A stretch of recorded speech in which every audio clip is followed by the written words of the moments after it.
All right, Alexandra, let's talk about Bill Barr's testimony to Congress, which was just absolutely shocking. A shocking display from the Democrats, a shameful display from the Democrats.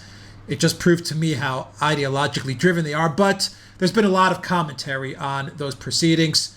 You'll add some context to those proceedings. But the one thing that I really took away from those proceedings that took place with Barr in Congress was Jim Jordan, when he did question Barr, he dug into Russiagate. And there wasn't that much about Russiagate said during these proceedings. A lot of it had to do with Portland and Seattle and the riots and things like that. But Jordan focused on Russiagate. Jim Jordan focused on Russiagate, and he got some new information out of Barr. And that information was that, yes, the Durham investigation is proceeding, and as has been confirmed by none other than the Washington Post, Barr does say that he is going to reveal Durham's findings. He's going to try to reveal Durham's findings before the elections. But Barr revealed that he has someone else working on the unmasking component. And you'll refresh us as to the unmasking, what I mean by the unmasking part of the Russiagate hoax. Barr has someone dedicated just to that. And when Jordan asked him, can you tell us who it is that okay? Barr said it was John Bash from the Department of Justice, from the DOJ. John Bash is working exclusively on the unmasking. I think that's a huge deal. What do you make of that's a huge deal. Can I just quickly talk about the congressional session? I mean, this is supposed to be one of the sort of, oversight sessions that, congressional committees do. I thought it was absolutely disgraceful meeting. I mean, they wouldn't they were constantly interrupting Barr. They were constantly trying to heckle him, to harass him. It was awful. I mean, this man is the Attorney General of the United States, its principal law officer. He is trying to keep things together at a time when the United States is facing serious unrest in many of its cities. At the very least, what you can do is give him a polite hearing, not constantly try to score points off him. Now, what it showed me, by the way, is the extent to which the Democrats are nervous of this man. I've said all along that he is somebody who knows his job and understands it very well. He was able to come back and answer, or at least try to answer, their questions.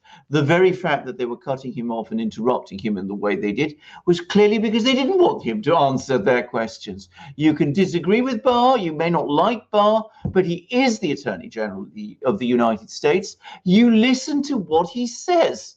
Now, that's what I'm going to say about that. I think the revelation that he's appointed John Bash of Texas, who is another a U.S. attorney, same sort of level as John Durham is, to look at the unmasking is momentous news, because it was assumed until now that Durham was looking at all of these things. It looks as if more was going. There's too much just for Durham to look at. So Durham is now going to look at specific things like, the Pfizer abuse, the surveillance, all that kind of thing. But they've obviously had to bring in someone else to look at the unmasking. And the fact that they've gone for a U.S. attorney strongly suggests to me that there are criminal issues involved in all of this, that people's privacy rights were deliberately violated, and that there is at least a possibility that charges might be brought. That's how it looks to me. Now, I'm not going to pretend I know the law on this issue especially well, but it does seem as if unmasking, or at least redacting of people, of American citizens, comes with certain legal protections. And it looks as if those legal protections, this is clearly what Barr is worried about, that those legal protections were stripped away for what looked like to be bad reasons, which were grossly partisan political reasons. Now, coming to the question of what the unmasking is, let me just again remind our viewers of what we're talking about. When the United States does surveillance, when the intelligence agencies of the United States do surveillance on people, when they, discuss, when they're sort of monitoring Russian spies and Chinese spies and all of those things, they inevitably come across instances when American citizens, perfectly innocent American citizens, their names come up, or perhaps things are said about them, or perhaps they say things which are picked up because they're American citizens by law or by convention.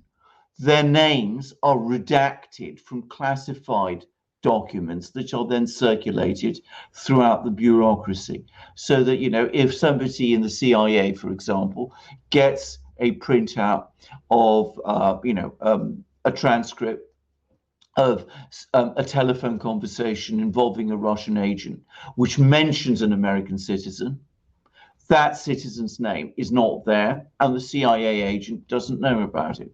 Well, what happened in the last months of the Obama administration was that the various Obama officials, Susan Rice was one, Samantha Power was another, went in for an orgy of unmasking. In other words, they removed all these redactions from lots and lots of field reports, transcripts, or whatever, to disclose the names of people who were associated with Donald Trump, in the full knowledge that that would mean that their identities would then get leaked to the media and to other parts of the bureaucracy, and they might then be fingered as Russian assets.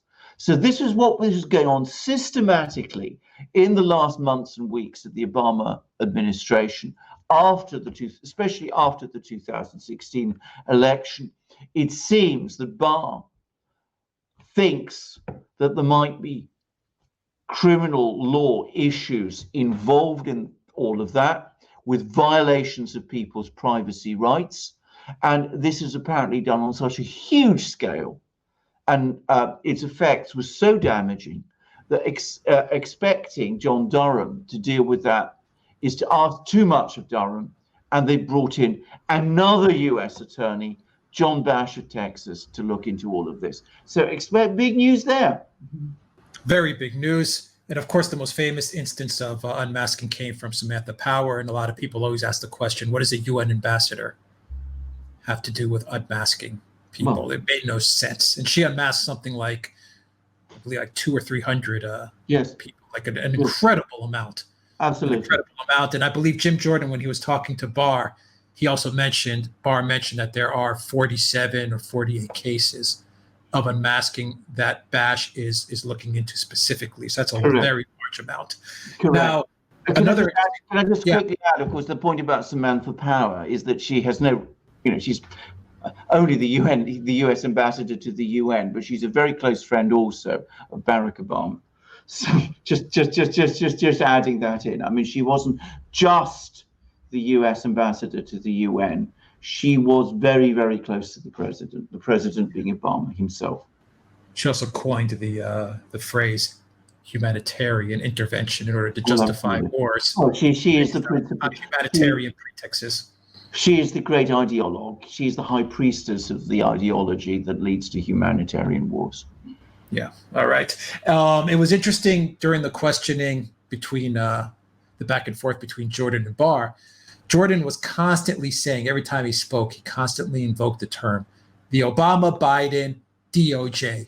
The Obama-Biden DOJ did this, the Obama-Biden DOJ did that. That's the first time I've actually heard a U.S. congressman constantly use those words to phrase a question related to Russiagate. Every question he had about Russiagate, he used the word Obama-Biden DOJ. And today, the Wall Street Journal had an article on Barr's unmasking revelation. And the article has the title, Bill Barr's Other Prosecutor, a U.S. attorney is looking at Obama-era unmasking. And the first paragraph says, Tuesday's House Judiciary hearing starring Bill Barr was a political bust as Democrats barely let the Attorney General speak and their political denunciations. Amid their political denunciations, but Mr. Barr did make some news when he confirmed, amid the din, that he has tasked a prosecutor to investigate the Obama-era unmasking of Trump campaign officials. I'm starting to hear the word Obama and the word Obama-Biden being used a lot now when relating to Russiagate. And so it should be, because he was the president. He was the constitutional lawyer in the White House, the person who knows about, the protections American people are supposed to have in these kind of things, because he is the person who, teaches these or taught these subjects. He's the professor of constitutional law, and he is the president of the United States. And of course, I am sure when Representative Jordan was talking about the Obama-Biden DOJ, he cannot have forgotten, I'm sure very prominently high in his mind, were the recent revelations that we had about this extraordinary meeting that took place in the White House, in the Oval Office, on the 4th of January, 2017, where Sally Yates, the Deputy Attorney General of the United States, was, where James Comey, the Director of the FBI, was, and where, who was there also? Barack Obama was there, and Joe Biden was there. Biden also, by the way, a lawyer. In fact, people always overlook, but he's had a legal background. He was both a trained lawyer and also a practicing lawyer. Anyway, they were all there together, and they were discussing the case of the single individual who'd suffered from unmasking most, and that was Michael Flynn, who was at that time the National Security Advisor of the President-elect of the United States, Donald Trump. So I am sure that when Jordan talks about this, the Obama-Biden DOJ, he has that meeting in mind, and so he should, and that's how we should refer to it, because that's exactly what it was. It was going completely outside the remit of its normal work in assisting Obama and Biden to conduct a political surveillance and political investigation and ultimately political prosecutions of people who were connected with Donald Trump's campaign. Yeah, and the theory is Biden was the one that thought up the Logan Act to be used against Flynn. Well, that's what they say. That's what the notes that Peter Strzok, who I personally think was also at that meeting. I'm not absolutely sure, but I think he was. We've discussed this in another program. That's what his notes say. And of course, it was Biden as a lawyer who came up with this crazy Logan Act theory, which no one else takes seriously. Apparently, Sally Yates was dumbstruck by it. It's always been up to now alleged that it was her idea, but it seems it was first floated by Biden. I personally have my doubts about that, because Biden, as I said, is a lawyer and has a legal training. But there was the other great constitutional lawyer in the room, the academic, the former academic of law, the man who'd written the Harvard Law Journal or whatever it was, Barack Obama himself. And it always has seemed to me that Barack Obama is the kind of person who's far more likely to know about the Logan Act than Sleepy Joe, who probably doesn't remember details of acts, especially when they're enacted in the 18th century. So there we go. Yeah. All right. My final thought is October surprise. I think Durham and Bash are going to come up with an October surprise. Well, I think that's related the way to indictments, that's subpoenas, exactly, and all stuff like that. That's the way it's shaping up. So we'll see what effect that has and how it turns out, and what the evidence is. It's very close to the election, but there we are. All right, Alexander Barker, Editor-in-Chief of the Duran. Thank you very much, guys. If you like this video, click on the subscribe button down below. Drop us a comment as well. We really enjoy reading your comments. And please donate to us on PayPal, Patreon, and Subscribestar. Your donation really helps out this small channel. We are independent. We are running stuff just us, and we're just trying to take on the fake news mainstream media, and your help is always appreciated. And also, another way you can help us is when you go to the Duran shop, pick up some magic mugs or some cool new t-shirts. Alexander has the U.S. magic mug. I have magic mug. Yes, indeed, I have that. I've also got Britain, by the way, because people should remember that I'm, here in Britain, in London, and this is my country too. But, the two great English-speaking nations. We've also got Australia there. And I believe there's a magic mug for Canada too, which in fact I know there is. So, we're trying to get all of the English-speaking nations in our magic mugs. But we also have many other nations too. We have Germany, we have New Zealand as well. New Zealand as well, absolutely. Well, but we've got lots of other nations too. We are doing a huge expansion of our range of magic mugs, and if you go to our shop, you will find that they're enameled. That we have enameled magic mugs also. So they were always the best mugs anywhere. They've just got better, and the range has become much greater. And if anybody doesn't see the flag of their own country there, we are welcoming any suggestions for other flags too. So you can find our amazing magic mugs, the best in the world, the best ever magic mugs, the best magic mugs you can find.